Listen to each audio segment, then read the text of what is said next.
네, 정치의 언어 김용태 국민의힘 경기 포천 가평 당선인 그리고 장경태 더불어민주당 최고위원 두 분과 함께 이야기 나눠보겠습니다. 어서 오십시오. 안녕하세요. 안녕하세요. 자, 오늘 저희가 준비한 첫 번째 정치의 언어는요.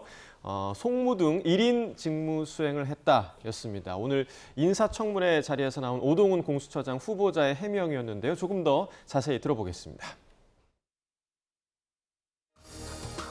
첫 운전기사 등 그다음에 송무 지원으로 취업하게 한 부분에 대해서 국민 눈높이에 맞지 않는 부분과 관해서 제가 굉장히 송구하게 생각합니다.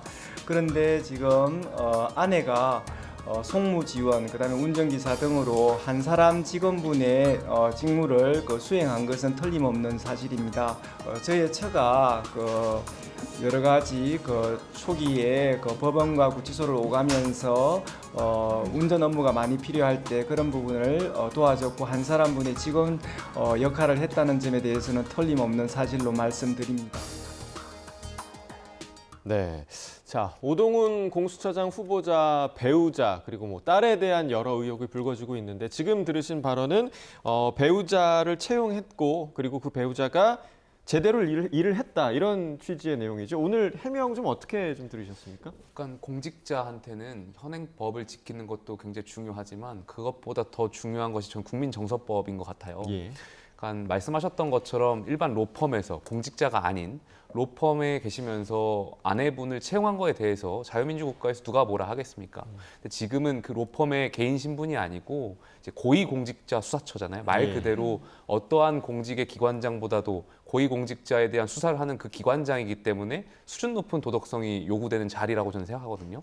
네, 과연 여기에 대해서 오동훈 후보자의 어떤 해명과 말씀들이 물론 그것이 적법했다고 하더라도 국민적 눈높이에 맞을 것인가는 다시 한번 또 검토를 해봐야 되지 않을까 생각이 되고요. 계속해서 이제 청문회가 진행되고 있으니까 조금 더 지켜봐야 될 것 같습니다. 네, 자 오전에 있었던 해명 좀 적절했다고 보세요?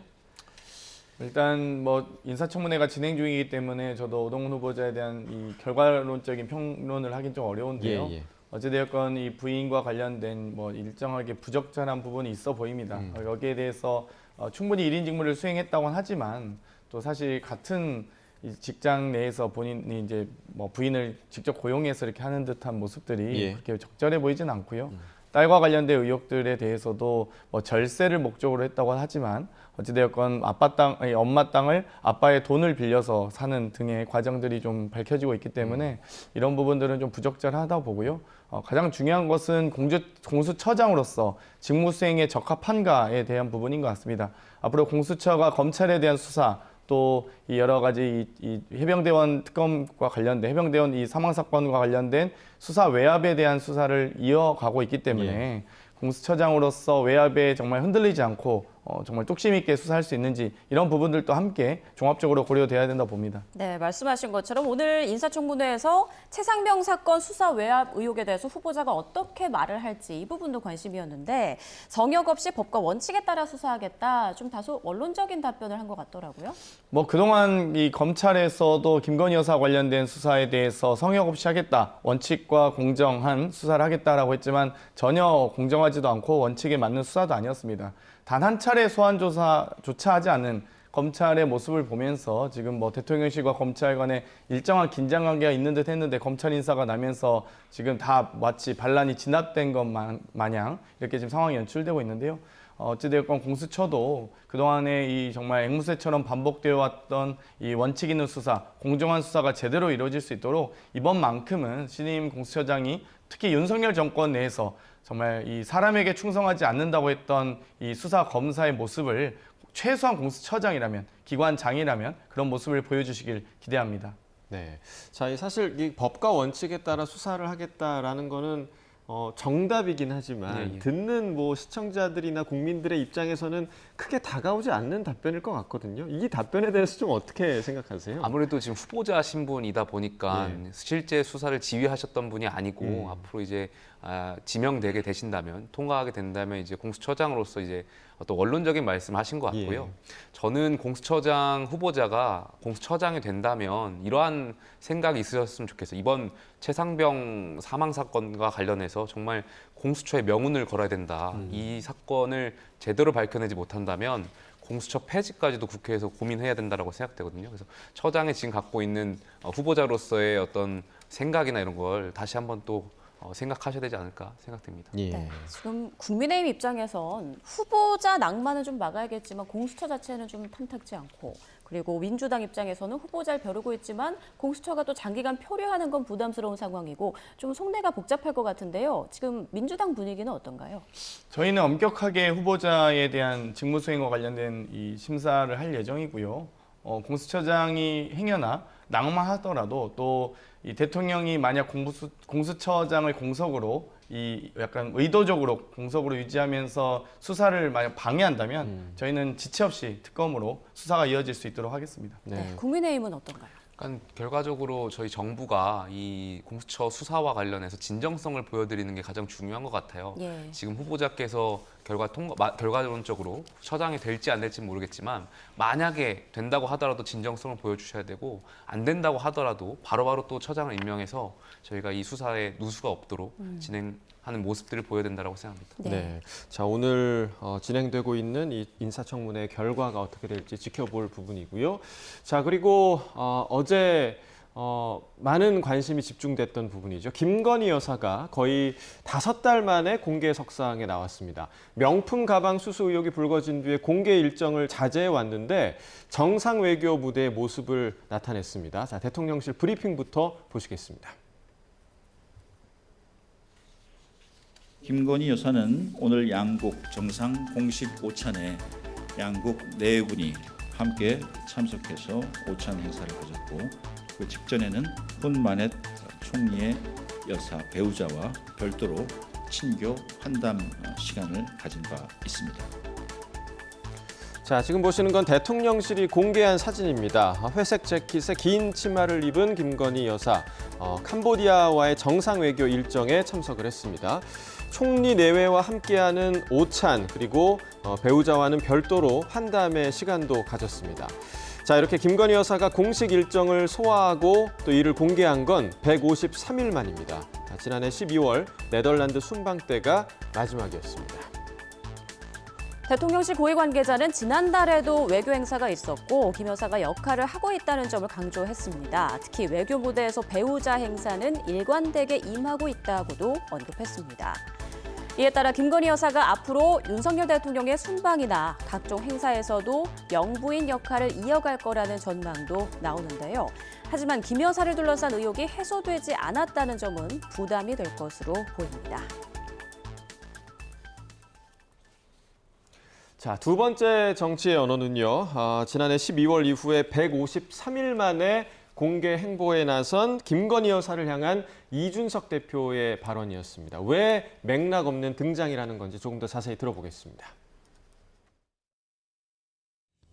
김건희 여사 이제 공개 활동이 재개가 된 것 같습니다. 어떻게 평가를 하세요? 활동 중단할 때도 설명이 좀 오히려 그게 필요했다 보거든요. 그래야 그 휴지기의 가치가 더 있는 거거든요. 근데 지금은 들어갈 때도 말이 없고 나올 때도 말이 없고 이거는 제 생각엔 그러니까 맥락이 없기 때문에 국민들이 약간 이해하기 어려운 부분이 있을 겁니다. 자, 그러니까 활동을 중단할 때도 설명이 없었고 어제 이제 활동을 재개하면서도 이렇다 할 설명이 없었다라는 게 이제 이준석 대표의 발언이었는데 김건희 여사의 활동 재개 좀 적절한 타이밍이었다고 보세요? 어떻게 보세요? 네, 뭐 공개 행보를 떠나서 예. 대통령실 해명했던 것처럼 외교 순방에 대해서는 여사가 계속해서 역할을 해왔던 것 같고 아마 캄보디아 총리의 부부와 만났던 것도 그 일환에서 저는 활동하셨던 것 같아요. 예. 다만 김건희 여사와 관련해서는 지금 국민적 의혹들이 굉장히 많고 시선이 집중되어 있는 시기 아니겠습니까? 네. 그렇다면 말씀하셨던 것처럼 여사의 어떤 행동과 이런 것들이 국민적인 메시지가 될 수가 있고 대통령실에서 좀 적절한 어떤 관련 메시지라든지 혹은 제2부속실 설치, 뭐 특별감찰관에 대한 이야기들이 여러 번 나오지 않았습니까? 예. 그래서 이런 걸 같이 했더라면 조금 더 국민 눈높이에 맞지 않을까 했던 생각이 좀 있습니다. 네. 저는 맥락 없는 등장이라고 표현하셨는데 맥락과 이유가 있죠. 지금 거의 개선 장군처럼 점령군처럼 등장하지 않았습니까? 5월 16일 등장하기 전 3일 전에 5월 13일에 정말 검사 치욕의 날이라고 불릴 만한 검찰 인사가 있었습니다. 이 김건희 여사 소환 조사를 예고했던 이 해당 수사팀이 있는 서울중앙지검은 검사장을 포함한 4명의 차장 모두가 1부터 4차장 모두가 다 교체되는 정말 서울중앙지검이 초토화됐고요. 예. 대검의 이 이원석 검찰총장도 원칙 있는 수사, 공정한 수사를 계속 천명해왔지만 정말 이 8명의 이 검사장급 부장 중에 6명이 대거 교체됐습니다. 대검도 사실 초토화됐거든요. 그러니까 대검과 서울중앙지검이 이렇게 초토화되고 나서 이미 마치 반란군을 평정한 것처럼 개선장군 등장하듯이 김건희 여사가 등장한 것만으로도 이미 나는 뭐 아무도 이 세상에서 건들 사람이 없다. 이 검찰의 핵심 간부들마저도 검사장급마저도 다 날렸지 않습니까? 그럼 그만큼 이 아무도 나에게 대들지 못한다라는 걸 보여주듯이 점령군처럼 전 등장했다 보고요. 여기에 대해서 국민의힘 의원님들 단 한 명도 거기에 대해서 말하지 않고 있습니다. 검찰 인사를 보고 누가 지금 납득할 만한 인사라고 말하는 사람 있습니까? 없기 때문에 이 부분에 대해서는 결국 김건희 특검밖에 없다. 결국 이 대검과 중앙지검도 초토화돼 있고 또 이 누가 봐도 친윤 검사라고 하는 심지어 친윤 검사들마저도 지금 다 좌천됐습니다. 그러니까 친윤 검사들마저도 정말 이 총정에 의해서 수사 혹은 한 차례 출석이라도 해야 되는 거 아니냐라고 건의했다고 전해지는 분들마저도 지금 다 좌천됐기 때문에 정말 궁예식 인사다라고 제가 표현하고 있는데요. 어찌되었건 이 부분에 대해서는 아무도 이제 김건희 여사를 건들 수 있는 뭐 소위 소환하거나 수사할 수 있는 의지조차 보여줄 수 있는 국가기관이 사라졌기 때문에 특검밖에 없다고 생각합니다. 네, 개선장군, 점령군처럼 등장했다 이런 말 해주셨는데 지금 김건희 여사의 행보에 대해서 정치권에서 어떤 이야기가 나오고 있는지 들어보고 대담 이어가겠습니다. 대통령 국가원수로서의 외국 손님의 방문이라든가 뭐 여러 가지 할 때 최소한 필수적으로 해야 될 부분이 있지 않겠습니까? 예. 어제의 경우와 같은 필수 불가결한 최소한의 행사만 나서고 그 외에는 여러 가지 의혹들이 다 정리된 다음에 본격적인 활동을 하는 게 어떨까 하는 게 공교롭다는 말은 이럴 때 쓰입니다. 김건희 수사를 담당하던 송경호 서울중앙지검장이 사실상 좌천되었고 이원석 검찰총장의 참모들도 줄줄이 다른 것으로 발령이 났습니다. 그리고 어제 김건희 여사가 무려 153일 만에 공개석상의 모습을 드러냈습니다. 딱딱 톱니바퀴 맞물려 가듯이 돌아가는 것을 보면 김건희 여사가 검찰이 수사를 하지 않겠다는 약속이라도 받은 것 아니냐는 의심이 저절로 들지 않겠습니까? 네, 앞서 장경태 최고위원이 지적한 것처럼 민주당에선 지금 김건희 여사가 검찰 인사 뒤에 이렇게 공개 행보를 하는 것에 대해서 공교롭다 이렇게 평가를 하고 있거든요. 어떻게 생각하세요? 일단 사실의 측면과 인지의 측면을 좀 나눠서 설명을 드려야 될 것 같아요. 먼저 전자로 사실의 측면을 좀 말씀드리면 일단 검찰 인사는 법원 인사랑 좀 다릅니다. 법원 인사는 정기적으로 하게 될 그 시기가 정해져 있는데 예. 검찰 인사는 그렇지가 못하거든요. 그러다 보니까 총선 전이었고 인사 시기를 못 찾고 있다가 총선이 끝났고 지금 시점에서 이제 전국적으로 검찰 인사를 냈던 것 같고요. 두 번째로는 저는 사람이 바뀐다고 수사가 바뀔 거라고 생각하지 않습니다. 결과가 달라지지 않을 거라고 보여지고요.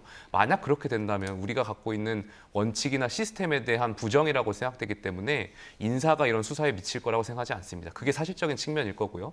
다만 인지의 측면에서 정치는 결국 인지의 측면이 중요한 거 아니겠습니까?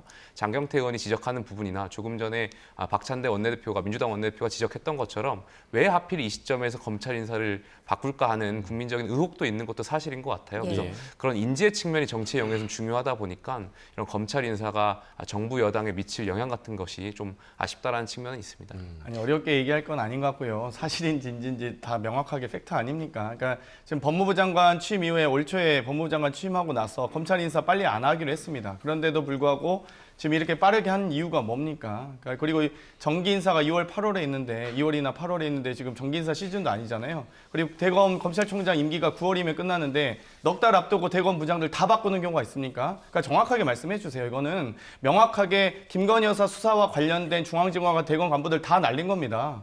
근데 정기 인사 시즌도 아니고 이 법무부 장관 인사 빨리 한다고 하지도 않았었고 검찰총장 임기도 얼마 남지 않았는데 그걸 다 날리면 검찰총장 지금 식물총장 만드는 거 아닙니까? 그러니까 검찰총장이 7초간 침묵하고 지금 여러 기사를 통해서 검찰총장이 좀 늦게 인사해달라라고 요청했다는 게 전해지고 있지 않습니까?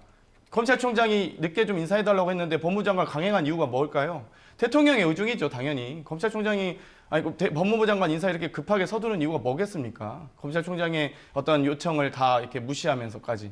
그럼 그건 정확히 말씀해 근데 주셔야죠. 가정이 무슨 만약에 인지와 맞다고 사실입니까? 하더라도 그렇다면 장경태 의원님은 우리나라의 행정이나 사법 시스템 같은 것들 수사기관이 사람이 바뀌면 절차라든가 이런 게 바뀔 수 있다고 생각하시는 거잖아요. 그러니까 저는 그거 굉장히 위험한 발상이라고 생각해요. 행정이라는 것은 또 수사라는 것은 시스템에 의해서 움직이는 거기 때문에 전 누가 와도 결과값은 바뀌지 않을 거라고 저는 생각합니다. 검사가 기계는 아니지 않습니까? 예, 예. 그러니까 결국 수사 의지에 따라서 얼만큼 입증 책임 형사사법 절차의 기본이 뭡니까? 입증 책임 아닙니까? 유죄를 증명하려면 검사가 입증을 해야 되는데 검사가 증거를 제출하지 않는데 유죄가 날 만한 혐의들로 기소도 안 하고 이 뭐 최은순 그 장모 같은 경우도 윤석열 대통령이 장모 같은 경우도 사무소 위조로 했잖아요. 사기죄 적용도 안 했잖아요. 쌍방울 김선태도 원래 이 외환거래법 위반이나 더 중한 범죄 혐의로 기소했어야죠. 하나도 안 하잖아요. 그러니까 저는 이런 부분 말씀드리는 거고요. 그래서 특검해야 된다. 특검하면 이 엄중 처벌할 수 있도록 모든 혐의 다 적시할 수 있습니다. 그런데 검찰이 수사 의지도 없으면서 지금 그나마 한 번 소환할까 말까 했던 거 가지고 이렇게 싹 대검 중앙지검 간부들 다 날리면 어떻게 합니까? 이래서 무슨 공정한 수사가 되겠습니까? 이건 사실과 인지의 문제가 아니죠. 예. 자, 인사에 따라 의지가 달라질 수 있다라는 의견에 대해서는 좀 어떻게 생각하세요? 뭐 여러 가지 해석들이 있을 네. 것 같은데 저는 아까 조금 전에 검찰총장께서 이렇게 말씀을 설명하셨잖아요. 네. 저는 검찰총장의 워딩 자체를 저는 믿어요. 그러니까 검찰총장도 우리 검찰을 믿는다고 말씀하셨잖아요. 그러니까 검찰이 인사가 바뀌더라도 이 건에 대해서 국민적 의혹이 굉장히 높고 국민들께서 다 지켜보고 계시잖아요. 말씀하셨던 것처럼 검찰이 뭔가 그런 의혹을 가지고 축소하거나 이런 거 하기에는 국민적 그런 시선이 굉장히 높다라는 것도 검찰도 인지하고 있을 거기 때문에 저는 지금 상황에서 검찰을 좀 믿어야 될 필요도 있지 않나 생각이 되고 말씀하셨던 것처럼 저도 인사 시기에 대해서는 아쉽다라는 생각이 있습니다. 예. 여당의 일원이고 이 사건이 국민적인 어떤 관심도가 굉장히 높은 사건인데 사실과는 다르게 장경태 의원께서 말씀하셨던 것처럼 국민들께서 인지하실 수도 있는 거고 예. 뭔가 권력을 이용해가지고 비호하려고 하는 거 아닌가에 대한 의구심들도 있을 수 있는 거거든요. 이 자체가 정부 여당에는 마이너스적인 요소가 있기 때문에 예. 그런 측면에서는 아쉽다라고 생각하고 있습니다. 일단 검찰 후속 인사와 수사 과정 그리고 결과까지 두 눈 똑바로 뜨고 지켜봐야겠습니다. 자, 다음 정치 언어로 넘어가 보겠습니다. 이번에는 국민의힘 조정훈 의원의 말인데요. 자, 목에 칼이 들어와도 좀 살벌한데 앞뒤 맥락을 좀 들어보겠습니다. 촉각을 곤두세우고 단어 하나, 뭐 표현 하나, 한동훈이라는 이름이 나올 거냐 안 나올 거냐. 예. 한동훈 위원장이 네. 본인이 책임이 있다고 인정을 했기 때문에 비대위원장에서 그 다음날 사퇴한 거 아닙니까? 예. 그래서 한동훈 위원장 책임 있습니다. 대통령실 책임 있습니다. 음. 뭐 목에 칼이 들어와도 얘기할 수 있습니다. 자, 조정훈 의원, 국민의힘 총선 참패 원인을 분석하는 총선 백서 특위위원장을 맡고 있는데 자, 조금 전 장경태 최고위원께서 약간 고개를 저으셨어요. 이 말을 듣고 좀 어떤 생각을 하셨는지. 뭐 당연한 얘기를 무슨 목숨 걸고 이야기하듯이 하는 게 당연히 이번 총선은 국민의힘의 비대위원장, 국민의힘을 이끌고 공천을 했던 한동훈 비대위원장의 책임도 당연히 있고요. 또 이번에 민주당이 뭘로 선거를 치렀습니까? 정권 심판론을 했습니다. 그러면 그 정권, 윤석열 정권과 대통령실에 책임을 묻는 것은 아주 당연한 이치입니다. 예. 그러면서 무슨 총선 백서위원장께서 지금 저렇게 이야기하는 것도 좀 무슨 목숨 걸고 이야기하는 것도 어색한데 사실 뭐 조정훈 의원 같은 경우는 한동훈 비대위원장과 아주 친분을 강조하던 분 아니었습니까? 공천 전에는. 근데 이제 당선되고 나서 좀 생각이 달라졌는지 아니면 윤석열 정권에서 보는 현재 국민의힘에서 보는 한동훈 전 비대위원장에 대한 시각이 어떤지를 좀 알 수 있는 부분인 것 같다 이런 생각이 듭니다. 네, 예. 당연한 말을 목숨 걸고 한다라는 말 어떻게 생각하세요? 글쎄요, 총선 백서 TF가 가동 중인데 특별위원회가 네. 많은 언론들이 결과적으로는 책임 소재가 누구한테 몇 대 몇으로 있느냐 이게 좀 관심이 있는 것 같아요. 그러다 보니까 당내 어떤 갈등도 계속 유발되는 것 같고요. 다만 저는 뭐 책임에서 자유로울 수 있는 분이 어디 있겠습니까? 언론에서 말씀드리지만 총선에 대한 가장 큰 영향을 미치는 것, 그러니까 총선 그리고 선거라는 것은 인물과 바람, 구도, 여러 가지 조직 미치겠지만 특히 이 총선에서 가장 큰 영향을 미치는 건 전 구도라고 생각해요. 예. 정권을 지원할 거냐, 정권을 견제할 거냐, 여기서 많은 유권자들이 판단하신다고 생각되거든요. 그렇다면 당연히 정부에 대한 책임도 있을 거고요. 더 나아가서 한동훈 전 위원장 같은 경우는 비대위원장, 총괄선대위원장 하셨잖아요. 예. 이 구도 속에서 과연 적절한 전략을 짰느냐, 여기에 대한 분명히 책임 소재를 또 논할 수 있는 거거든요. 그러니까 정부 견제론이 여론이 실제적으로 이번에 높았고 네. 그렇다면은 그 안에서 우리가 민생이나 정책을 논의했었어야 되는데 과연 2조 심판론이나 이런 것들이 과연 여당으로서 적절했느냐 여기에 대한 책임 소재가 있을 수 있는 거거든요. 또 여기에 대해서 한동훈 전 위원장께서도 책임을 지고 사퇴를 하셨고요. 여러 가지 이러한 복합적인 요인이 있고 저는 아마 총선 백서 특별위원회가 지금 그런 원인을 찾아가는 과정에서 아마 조정은 전 의원이 말씀하신 거 아닌가 생각이 있습니다. 네, 이 총선 그 백서 작성과 또 누구에게 책임이 있는가 이 부분을 논의하는 이유도 사실 그 한동훈 전 비대위원장이 전당대회에 출마할 것이냐 이 부분과 이제 맞닿아 있기 때문이라고 생각이 드는데 요즘 그 한 전 위원장의 그 행보를 목격담 정치라고 하더라고요. 한 전 위원장의 전당대회 당대표 출마 가능성을 몇 % 정도로 보세요? 저는 일단 제가 지도부의 일원이 됐기 때문에 제가 괜히 말을 잘못하면은 또 뭐 지도부가 누구 편을 드네 안 드네 말이 나올 수 있기 때문에 저는 당권 주자가 많았으면 좋겠다는 생각이 있습니다. 저 여당의 지도부고 이 여당의 전당대회는 국민의 관심을 높게 사야 되고 그렇다면 당권 주자가 많으셔가지고 당의 미래와 국가의 미래에 대해서 토론할 수 있는 장이어야 된다고 생각하기 때문에 그 전제 아래서 저는 한동훈 전 위원장도 나오셨으면 좋겠다는 생각이 있어요. 근데 지금 말씀하셨던 것처럼 그 목격담 관련해가지고는 아무래도 뭔가 정치적인 메시지를 염두에 두고 활동하시는 거 아닌가에 대한 생각이 있어요. 저도 지역구에서 활동할 때 예를 들면 저녁 먹을 때 피곤하니까 집에서 시켜 먹고 싶고 그런 생각 강하잖아요. 쉬면서. 하지만 한 번이라도 더 지역구의 식당에 가서 얼굴도 비치고 또 지역 주민들하고 인사도 하고 그게 다 정치의 메시지인 거거든요. 행동에 이미 다 정치적인 메시지가 투영되어 있기 때문에 한동훈 전 위원장께서도 여러 가지를 좀 고민하고 그런 목격담, 이른바 정치를 하고 있는 거 아닌가에 대한 개인적인 추측이 있습니다. 동의하십니까?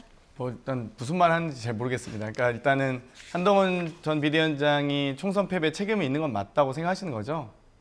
자유로울 순 없죠. 네, 그런데 책임이 있는데 다시 전당대회 출마해야 된다고 또 생각하시는 거고요. 저는 전당대회도 출마하셔서 그러니까 한동훈 전 위원장뿐만이 아니라 거론되는 뭐 유승민 전 대표, 나경원 의원, 안철수 대표, 전 대표 다 나오셔서 좀 여러 가지 당의 미래에 대해서 토론하셨으면 그러니까 이 좋겠어요. 복잡한 국민의힘의 속내가 있는 것 같습니다. 이 살아있는 권력은 윤석열 대통령인데 미래의 권력에 가까워 보이는 한동훈 전 비대위원장을 배제하기도 어려운 아마 여러 가지 복잡한 심경들이 아마 국민의힘 내에서 팽배해 있는 것 같은데요.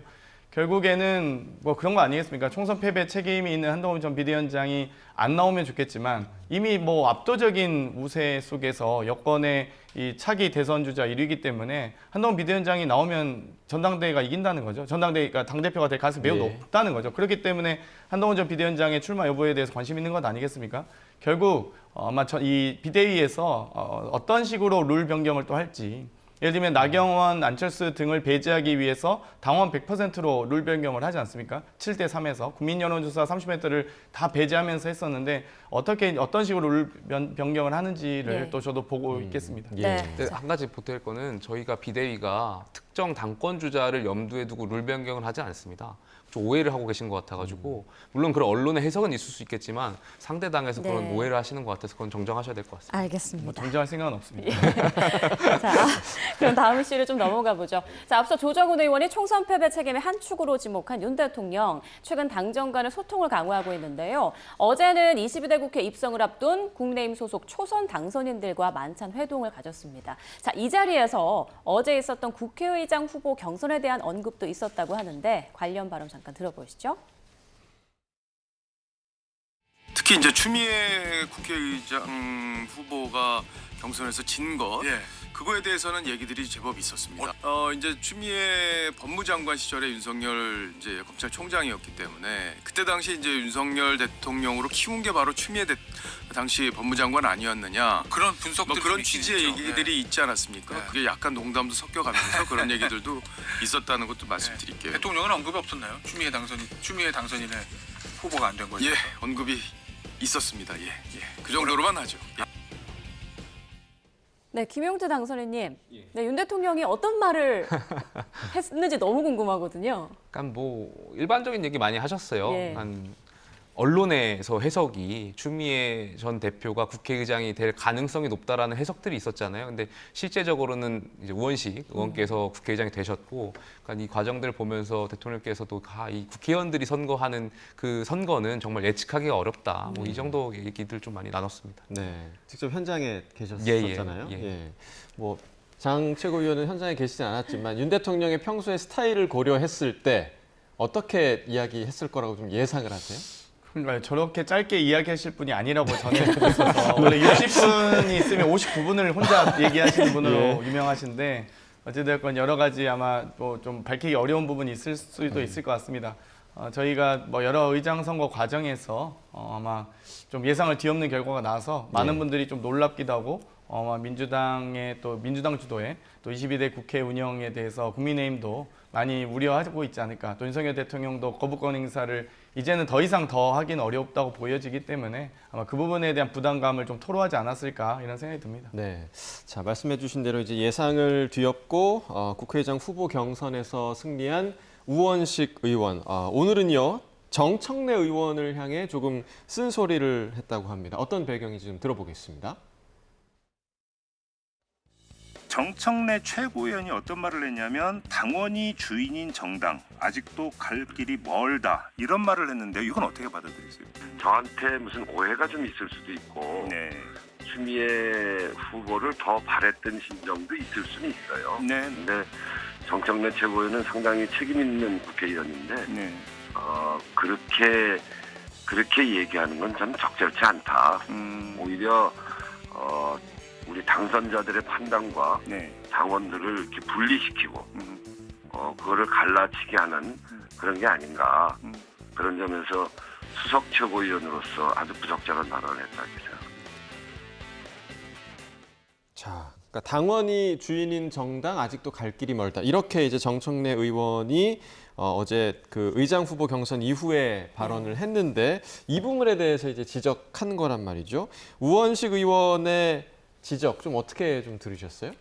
아마도 이제 정청래 최고의 입장인 여러 가지 당원들의 이 어떤 지지도가 높았던 추미애 의원이 당선되지 않은 그 아쉬움에 대해서 당원들을 달래기 위한 메시지였던 것으로 저는 알고 있고요.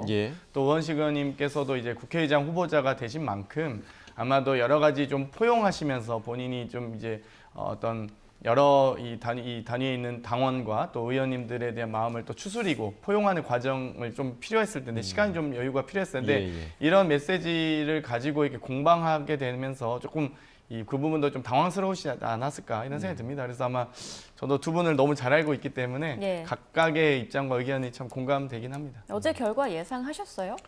저는 박빙이라고까지는 예상은 했고요. 어찌되었건 아무래도 저희가 뭐 지도부 입장에서도 이번 국회의장 선거가 사상 초유의 좀 뜨겁게 경쟁이 되는 것을 일정하게 우려했던 건 사실입니다.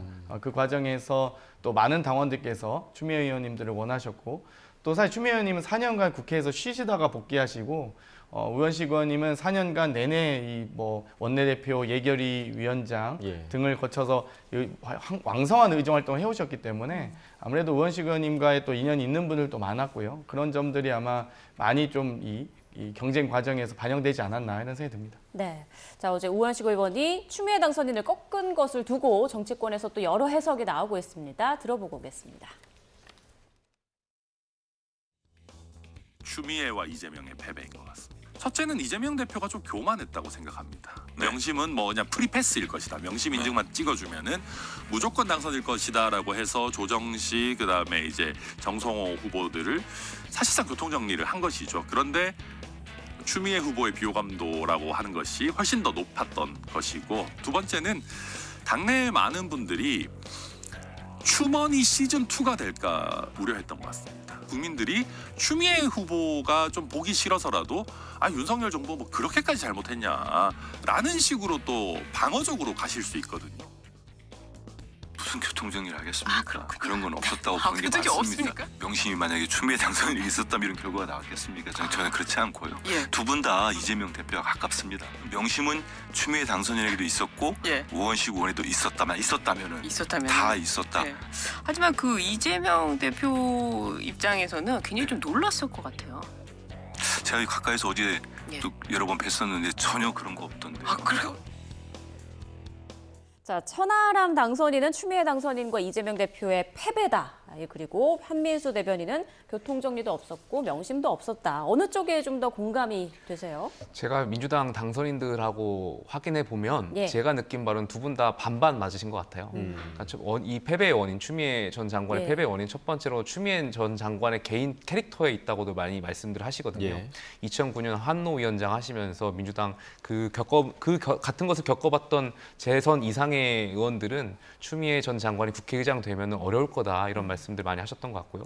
또 두 번째로는 말씀하셨던 것처럼 이 후보자를 정리하는 과정이 매끄럽지 못했던 것이 있잖아요. 국회의장 후보로 등록했는데 그분들을 교통 정리하는 그 과정이 매끄럽지 못해서 오히려 조정식 이런 정성호 의원을 지지하시는 분들이 우원식 의원을 찍었다 뭐 이런 얘기도 돌고 하는 것 같아서 반반인 것 같습니다. 네. 이번 이 국회의장 후보 결과에 대해서 이런 이변의 결과에 대해서 이재명 대표의 연임론에 또 변수가 생기는 거 아니냐 이런 또 관측도 있던데 이 부분에 대해서는 좀 어떻게 보세요? 뭐 대표 연임 문제와는 뭐 결부해서 이야기할 부분은 아니라서 예. 국회의장은 의장대로 또 역할이 있으시고 또 저희는 원내대표가 또 역할이 있으시고 또 대표께서는 아직 4달이나 임기가 남아있기 때문에 아마 이 부분에 대해서는 충분히 22대 국회 개원 과정에서 여러 가지 그 상황들을 종합적으로 판단하실 것이라고 생각합니다. 네, 알겠습니다. 두 분 말씀 여기까지 듣겠습니다. 정치의 언어 김용태 국민의힘 당선인, 장경태 더불어민주당 최고위원과 함께했습니다. 고맙습니다. 감사합니다. 감사합니다.